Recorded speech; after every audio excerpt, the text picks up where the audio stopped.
नमस्कार दोस्तों, पाकिस्तान से दो बड़ी खबरें आई हैं। इसमें से एक खबर बिल्कुल सच है और एक खबर बिल्कुल झूठ है। अब ये खबर क्या है इसको अभी हम डिटेल में समझेंगे और आज मैं आपको दो कहावतों को सिद्ध करके भी बताऊंगा।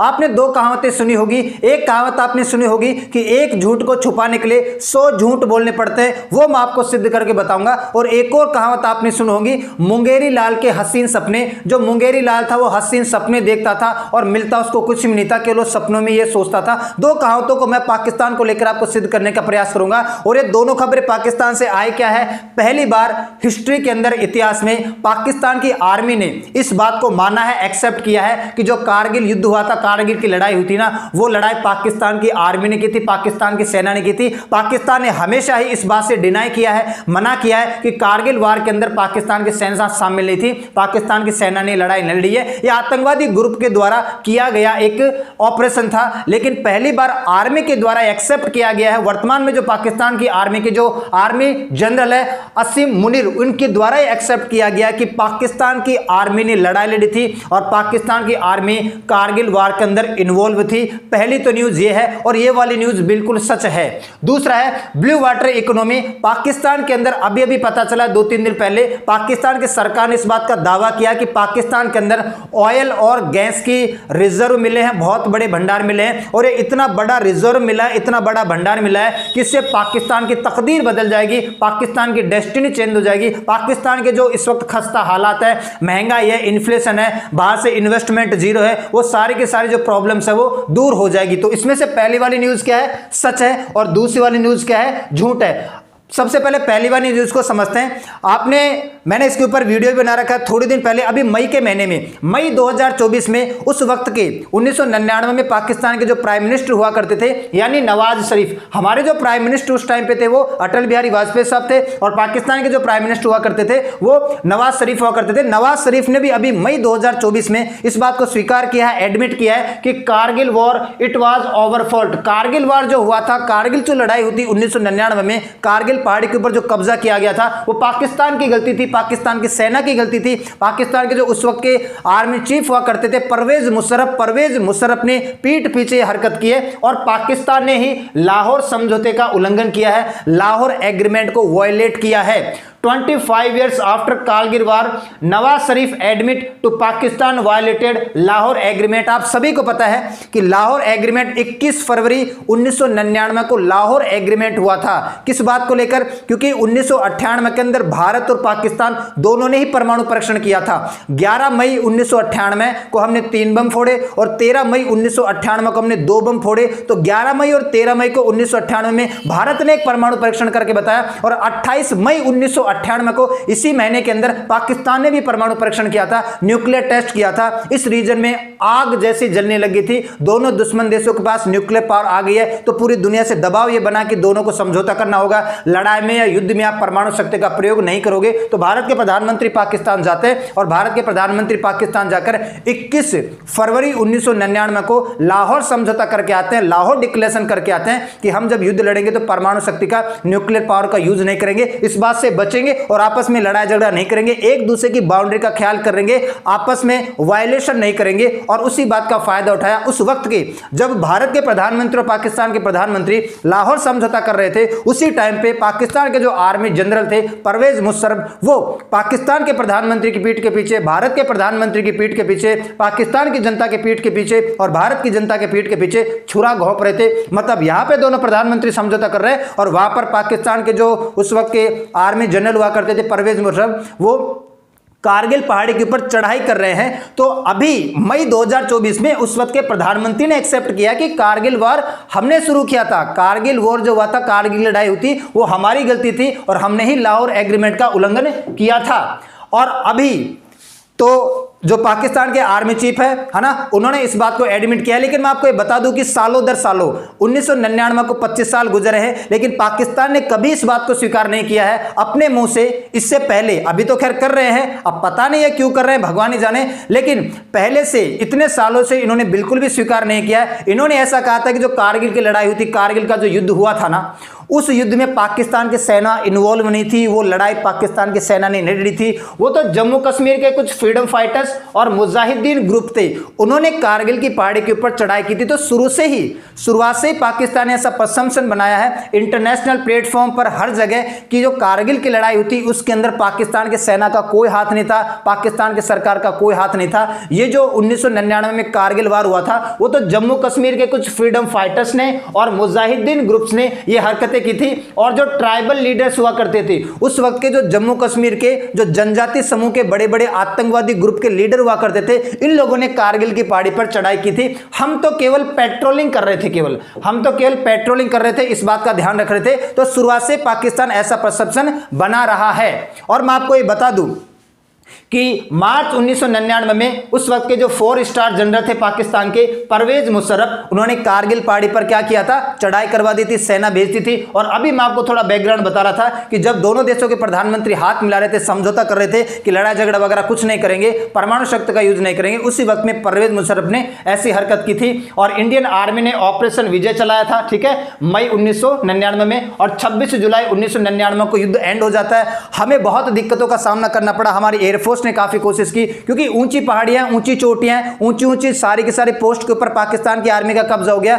हम केवल और केवल वहां पर फिजिकली जाके लड़ सकते हैं, एयरक्राफ्ट उतने एडवांस हुआ नहीं करते थे, क्रैश हो जाते थे, बर्फीला इलाका है, टैंक वगैरह और बड़े बड़े जो गोला बारूद हथियार है ना, इनका यूज नहीं कर सकते थे। तो केवल और केवल हमारे पास एक ही ऑप्शन था कि हम फिजिकली जाएं, हमारे सैनिक पहाड़ी पर चढ़ के जाए, घुटनों के बल, कोहने के बल, बंदूक लेके जाके वहां पे लड़े और वो ऊपर से गोली ठाई ठाई मारे। तो इस वजह से हमें काफी वक्त भी लग गया। और 26 जुलाई को हमने सारा का सारा मामला कवर कर लिया, ठीक है। और हमारे कम से कम 500 से ज्यादा जवान शहीद हुए हैं और 1300 से ज्यादा जो जवान है वो घायल भी हुए। और इंडिया हर बार कंसिस्टेंटली इस बात को बोलता रहा, हर एक प्लेटफॉर्म के ऊपर, जो कारगिल का वार हुआ था, कारगिल का युद्ध हुआ था, ये पाकिस्तान ने शुरू किया था, पाकिस्तान की आर्मी ने शुरू किया था, पाकिस्तान की सरकार ने शुरू किया था, उन्होंने युद्ध लड़ाई लड़ी है। हम इस बात को शुरू से ही बोलते आए, शुरू से ही मतलब क्लेम करते हैं, लेकिन पाकिस्तान ने कभी इसको माना नहीं। और मैं आपको यह भी बता दूं कि 2018 में भी उस वक्त के जो पाकिस्तान के प्राइम मिनिस्टर हुआ करते थे नवाज शरीफ ने 2018 में भी एक इंटरव्यू दिया था। और इंटरव्यू में उन्होंने बोला था कि भारत के जो प्रधानमंत्री थे अटल बिहारी वाजपेयी, उन्होंने मुझे कई बार ये बताया है कि आपके टाइम पे जब हम लाहौर, हम और आप यानी अटल बिहारी वाजपेयी और नवाज शरीफ, हम लोग लाहौर एग्रीमेंट कर रहे थे, समझौता कर रहे थे, उसी टाइम पे पाकिस्तान का जो आर्मी जनरल हुआ करता था परवेज मुशर्रफ, वो हमारे पीठ पे छुरा घोंप रहा था, ठीक है। He had been stabbed in back with Kargil misadventure because it came soon after the Lahore Agreement. Lahore agreement के जस्ट बाद कारगिल की लड़ाई शुरू हो जाती है, कारगिल पहाड़ी के ऊपर कब्जा हो जाता है। तो भारत के प्रधानमंत्री अटल बिहारी वाजपेयी ने कई बार नवाज शरीफ को इस बात से आगाह किया, इस बात को बताया कि आपके जो उस टाइम के जनरल थे परवेज मुशर्रफ, उन्होंने ही कारगिल की लड़ाई में पूरा योगदान दिया है और उन्होंने कारगिल की लड़ाई शुरू की है। ये जो मिस एडवेंचर है, ये जो गलत तरीके से लड़ाई लड़ने का तरीका है, ये परवेज मुशर्रफ की गलती है। तो 2018 में भी नवाज शरीफ ने बोला था और अभी मैंने आपको बताया था, नवाज शरीफ ने मई 2024 में तो साफ साफ एक्सेप्ट ही कर लिया कि हमने लाहौर समझौते का उल्लंघन किया था, कारगिल की लड़ाई हमारी गलती थी, हमने कारगिल की लड़ाई शुरू की थी। तो अब ये एक्सेप्ट कर रहे हैं। और पाकिस्तान आर्मी है refuse to accept the bodies of soldiers. और मैं आपको यह भी बता दूं, पाकिस्तान की आर्मी ने यहां तक, मतलब इतना गिरा हुआ लेवल है, इतना बेकार लेवल है, आप किस बात के लिए अपने सैनिकों के लिए हौसला बढ़ाते हैं, किस बात की देशभक्ति दिखाते हैं, किस बात का पेट्रोटिज्म दिखाते हैं, जब आप अपने सैनिकों की बॉडी को स्वीकार नहीं करते हैं। आप यहां पे देखो, हम एक रेस्पॉन्सिबल कंट्री है, हम अपने फौजियों की, सामने वाली फौजियों की रेस्पेक्ट करते हैं क्योंकि उसने अपने देश के लिए साथ दी है, हमने अपने देश के लिए साथ दी है। तो जब पाकिस्तान की आर्मी ने पाकिस्तान के सैनिकों की बॉडी लेने से इनकार कर दिया कि ये हमारे सैनिक ही नहीं बल्कि तबके लगे हुए हैं, गोली है, सारी की सारी ड्रेस है, दिख रहा है कि पाकिस्तान की आर्मी का फौजी है, उसके बाद भी लोगों ने बॉडी लेने से मना कर दिया, तो फिर भारत की आर्मी ने पूरे के पूरे सम्मान के साथ रेस्पेक्टफुल तरीके से इनको पाकिस्तान के झंडे में लपेटकर वहां पर दफन किया है। यह होती है एक आर्मी, ये होता है एक रेस्पॉन्सिबल आर्मी, एक स्टेबल आर्मी जो खुद का तो सम्मान करती है, साथ के साथ सामने वाला जो बहादुर है फौजी है उसका भी सम्मान करती है। यह दिखाता है कि हम में और पाकिस्तान में कितना अंतर है। एक तो वो नकटा और नकारा देश है जो अपने फौजियों को एक्सेप्ट नहीं कर रहा, उनको सम्मान भी नहीं दे पा रहा, उनके घर वालों तक उनकी बॉडी को नहीं पहुंचा पा रहा, और एक हमारा देश है जो अपने सैनिकों का तो ख्याल रखता है और सामने वाले सैनिकों को भी सम्मान देता है। यह आपको पता है कि ऑपरेशन विजय चलाया गया था और कारगिल पहाड़ी, टाइगर हिल्स जो सबसे ऊंची चोटी हुआ करती थी ना, उसके ऊपर कब्जा किया गया था। था। ठीक है, तो मैंने आपको थोड़ा सा बैकग्राउंड बताया। और इस वक्त जो पाकिस्तान के आर्मी जनरल है जिनका नाम है असिम मुनीर, ये जो व्यक्ति है ये इस वक्त पाकिस्तान के आर्मी जनरल है और इनका नाम है असिम मुनीर। और इन्होंने कहा है, इन्होंने ही एडमिट किया है कि पाकिस्तान की आर्मी का एक्टिव रोल था, पाकिस्तान की आर्मी सक्रिय थी। ये जो 1999 की कारगिल की लड़ाई लड़ी गई थी ये पाकिस्तान की आर्मी ने लड़ी थी। और इन्होंने एक बहुत ही बढ़िया लाइन भी बोली है, the Pakistan community is community of brave. Pakistan जो कम्युनिटी है वो वीरों की, बहादुरों की कम्युनिटी है। और ये बोलते हुए मुझे काफी शर्म आ रही है। क्यों है वो बहादुरों की कम्युनिटी, मैं आपको बताता हूं, अपना तर्क देता हूं। मैं इसलिए ऐसा बोल रहा हूं, पाकिस्तान ने हर बार अपने जो जनता है ना उसको बताया कि 1948, 1965, 1971 और 1999 ये चार की चार जंगें हमने जीती है। देखो, हम जो जंग जीतते हैं उसको बताते हैं कि हमने जीती है, हम जो जंग हारते हैं उसको बताते हैं कि हमने हारी है। हमने कहा कि हमने 65 की जंग जीती, हाँ जीती है। हमने कहा हमने 71 की जंग जीती, हाँ जीती है। हमने कहा हमने 99 की जंग जीती, हमने जीती है। लेकिन हम ये भी तो कहते हैं कि 1962 की लड़ाई में हम चाइना से हारे थे। हम इसको दिल से स्वीकार करते हैं कि भाई ठीक है हमारी हार हो गई थी 1962 की लड़ाई में। ये लोग ऐसा नहीं करते हैं। इन्होंने सारी की सारी लड़ाइयां हारी है और हमेशा अपनी जनता को बेवकूफ बनाया है। इन्होंने तो अपने टेक्स्ट बुक के अंदर, जो बच्चों की किताब होती है ना, उसके अंदर भी लिख रखा है कि 1948, 65, 71 और 99 की जंग हमने जीती है। अच्छा, ये कितना कॉन्ट्राडिक्टरी है।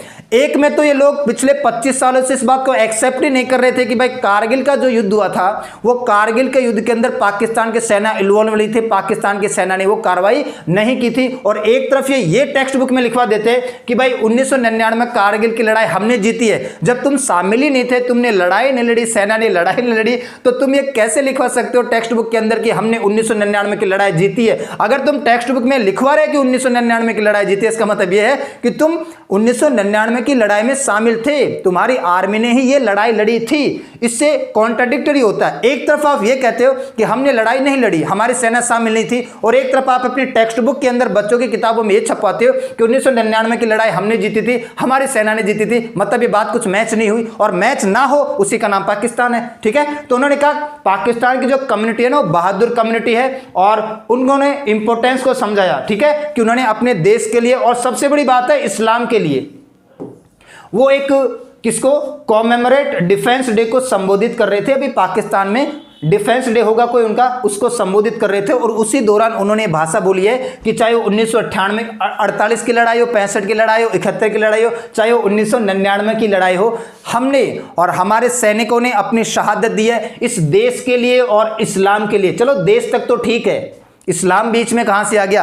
क्या आपने कभी हमारे किसी राजनीतिक दल को, क्या किसी नेता को या किसी आर्मी चीफ को कभी बोलते सुना है कि भारत के सैनिकों ने हिंदुओं के लिए जान दी है, मुसलमानों के लिए जान दी है, सिख के लिए जान दी है? किसी पर्टिकुलर धर्म, जातीय समुदाय का नाम लिया जाता है क्या? कभी नहीं सुना होगा। चाहे हमारे बीच कितना ही द्वेष हो, कितना ही मतभेद हो, हिंदू मुस्लिम सिख ईसाई हम सारे दिन लड़ते झगड़ते रहते हैं, लेकिन हम रेस्पेक्ट करते हैं फौजियों का कि हमारे फौजी किसी जाति धर्म के लिए नहीं बने, हमारे फौजी अपनी मातृभूमि के लिए शहीद होते हैं, हमारे फौजी अपनी मातृभूमि के लिए अपनी जान देते हैं। जब पाकिस्तान का आर्मी चीफ ऐसी भाषा बोलता है कि पाकिस्तान के फौजियों ने इस्लाम के लिए जान दी है, मतलब ये देश केवल मुसलमानों का है, यहां पर और जाति समुदाय का कोई लेना देना नहीं है। आप इस्लाम को प्रोटेक्ट करने के लिए लड़ रहे हो, आप अपने देश में केवल और केवल इस्लाम धर्म को चाहते हो, और किसी जाति समुदाय को देख को आपको बिल्कुल भी अच्छा नहीं लगता है। इससे यह बात सिद्ध होती है कि पाकिस्तान एक कट्टरपंथी देश है, आतंकवादी देश है, जो केवल और केवल इस्लाम को मानता है, इस्लाम का फेयर करता है, बाकी किसी जाति समुदाय को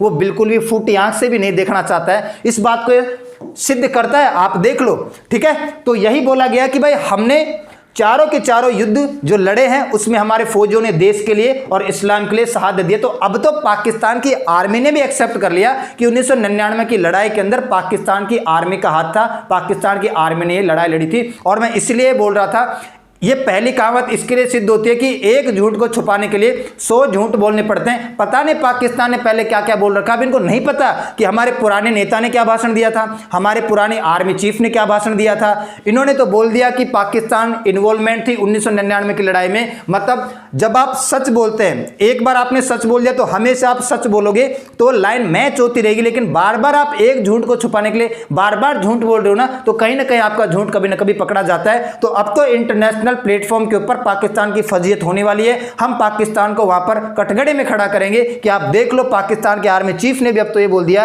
कि पाकिस्तान का इन्वॉल्वमेंट था। और दूसरी जो सबसे बड़ी न्यूज है पाकिस्तान से वो ये है, पाकिस्तान ने अभी 2-3 दिन पहले इस बात का दावा किया कि पाकिस्तान के अंदर बहुत बड़े पैमाने पर ऑयल और गैस की डिस्कवरी हुई है और इसके रिजर्व पाए जाने की संभावना है। अभी मिला कुछ भी नहीं है, हाथ कुछ भी नहीं लगा है। ये मुंगेरी लाल के हसीन सपने जैसी वाली हरकत कर रहे हैं। ये केवल और केवल पूरी दुनिया को गोली देने का प्रयास कर रहे हैं, पूरी दुनिया को बहकावे में लेने का प्रयास कर रहे हैं, इनके देश की हालत को सुधारने का प्रयास कर रहे हैं। अभी मैं आपको एक्सप्लेन करूंगा। तो पाकिस्तान ने कहा कि हमारी जो ब्लू वाटर इकोनॉमी है वो इंप्रूव होने वाली है, बढ़ने वाली है और ये पाकिस्तान की तकदीर बदल देगी। ये जो डिस्कवरी हुई है ऑयल और गैस की बड़े पैमाने पर, ये इतना बड़ा रिजर्व है, इतना बड़ा भंडार है कि ये दुनिया का चौथा सबसे बड़ा रिजर्व होगा। चौथा सबसे बड़ा रिजर्व, बहुत बड़ा क्लेम है ये।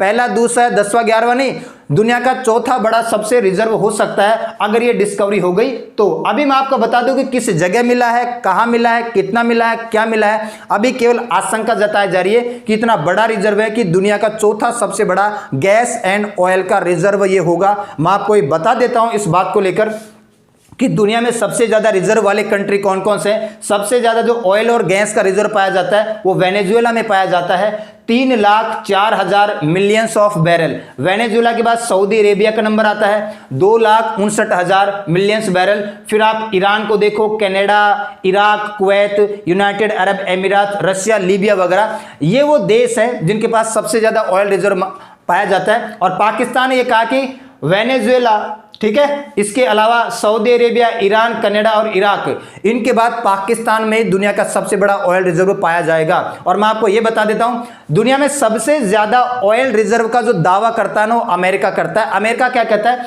कि अमेरिका की जो चट्टानें हैं, अमेरिका की जो धरती है, अमेरिका की जो चट्टानें हैं ना, उनके अंदर दुनिया का सबसे ज्यादा ऑयल एंड गैस रिजर्व है। अभी हमने इसको एक्सट्रैक्ट नहीं किया है, बाहर नहीं निकाला, लेकिन सबसे ज्यादा रिजर्व जो जमीन के अंदर दफन है वो अमेरिका के अंदर है। ऐसा दावा अमेरिका भी करता है और अब ऐसा दावा पाकिस्तान भी कर रहा है, ठीक है।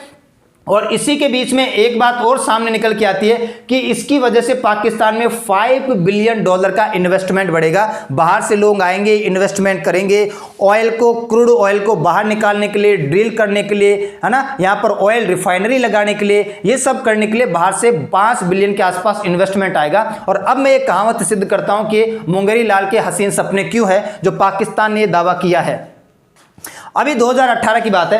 2018 में पाकिस्तान के जो प्राइम मिनिस्टर हुआ करते थे वो थे इमरान खान। और इमरान खान ने भी थोड़े दिन पहले 2018 में ये बोला था कि पाकिस्तान के अंदर बहुत बड़ा ऑयल एंड गैस रिजर्व मिल चुका है और हम ड्रिलिंग कर रहे हैं। लेकिन पता चला कराची के अंदर थोड़े दिन बाद कि कोई भी ऑयल एंड गैस रिजर्व नहीं मिला है। ये केवल और खोखलेबाजी है, बकवास है। Bad news for prime minister Imran Khan, no oil and gas reserve found off Pakistan shore. Pakistan के शोर के ऊपर, तट के ऊपर किसी प्रकार का ऑयल एंड गैस रिजर्व नहीं पाया गया है। इन्होंने ये क्यों किया था, ऐसा क्यों बोला था, पता तो इनको भी था कि नहीं मिलेगा।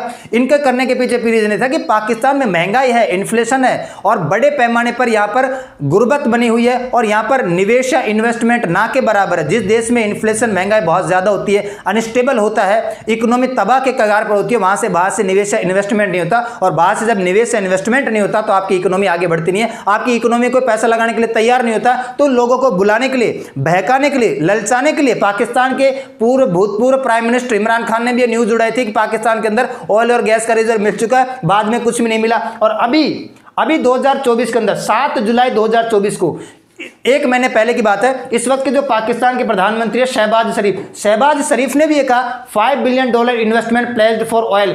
हमें ऑयल और गैस को एक्सप्लोर करने के लिए, बाहर निकालने के लिए, ड्रिल करने के लिए, खोदने के लिए, ऑयल रिफाइनरी वगैरह लगाने के लिए $5 बिलियन का क्या चाहिए, इन्वेस्टमेंट चाहिए। अभी एक महीने पहले इन्होंने पूरी दुनिया को इस परसेप्शन में डालने का प्रयास किया कि देखो पाकिस्तान के अंदर बड़े पैमाने पर ऑयल और गैस रिजर्व मिलने की संभावना है और ये पूरा हद तक मिल ही जाएंगे। तो पाकिस्तान में इसको ड्रिल करने के लिए, निकालने के लिए, एक्सप्लोर करने के लिए कम से कम हमें $5 बिलियन की क्या है, आवश्यकता है। यह पाकिस्तान के प्रधानमंत्री ने अभी थोड़े दिन पहले बोला था। और अभी मैं आपको बता रहा था कि इसके अंदर कि $5 बिलियन जो हमें चाहिए, पाकिस्तान को जो चाहिए वो आराम से मिल जाएगा इस अफवाह को उड़ाने के बाद। बाकी मैं आपको ये बता देता हूं कि अभी तक किस जगह पे मिला है, क्या मिला है, कितना मिला है, कितना रिजर्व हो सकता है, बस इन्होंने आशंका जताई है, अपने हिसाब से बताया है, ताकि दुनिया को लगे कि पाकिस्तान के अंदर ऑयल और गैस रिजर्व मिल चुका है, और मिल चुका है तो वहां पर फिर इन्वेस्टमेंट किया जाए, निवेश किया जाए, उसको एक्सप्लोर करने के अंदर पैसा लगाया जाए। इस वजह से पाकिस्तान की इकोनॉमी में पैसा लगने लगेगा, इस वजह से मैं बोल रहा हूं। और दूसरा, अगर पाकिस्तान के अंदर ऑयल और गैस रिजर्व मिल भी गया तो भी मैं आपको बता देता हूं, उसमें से 40% हिस्सा सऊदी अरेबिया की एक सरकारी कंपनी है जिसका नाम है अरामको।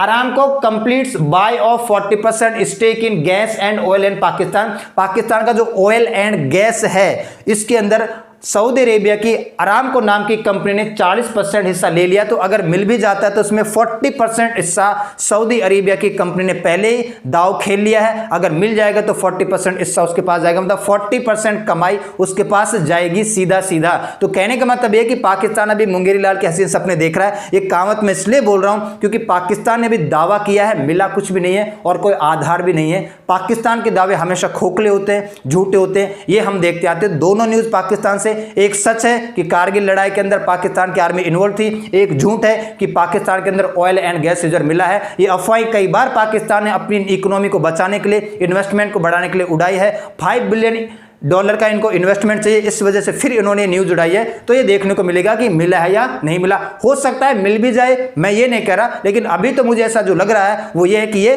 केवल खोखलेबाजी है, ढकोसलेबाजी है। तो आज के लिए इतना ही करते हैं, मिलते हैं नेक्स्ट क्लास में, तब तक के लिए सभी को धन्यवाद।